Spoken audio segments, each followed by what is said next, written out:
Bonjour, merci de nous suivre sur notre chaîne Sciences au rendez-vous. Aujourd'hui, nous allons partager avec vous du BFM 2022. Donc, c'est le troisième exercice. Donc c'est juste disons, un exercice avec question de cours.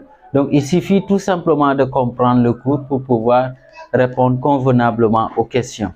Donc, en général, si vous avez un exercice de ce type, c'est un cadeau en fait. Il faut prendre les points très rapidement et passer à autre chose.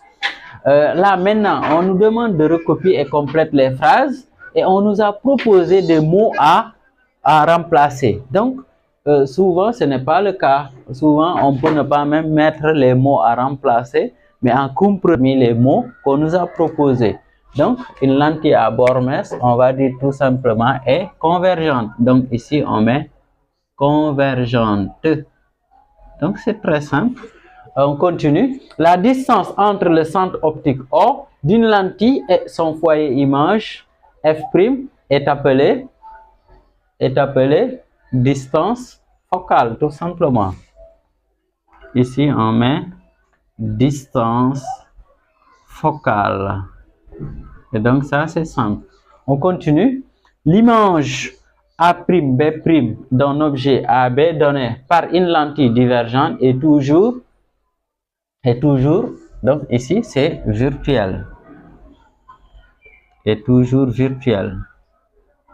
Ok. On continue la dernière phrase pour cette rubrique. La myopie est corrigée par des lentilles divergentes. Donc là, divergente, on va mettre avec S. Donc là, on n'avait pas mis S ici, mais donc ici, il faut mettre S. Lentille divergente. Donc c'est ça.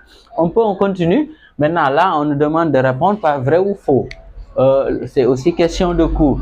Le poids d'un objet posé sur une table et la réaction de la table ont la même direction.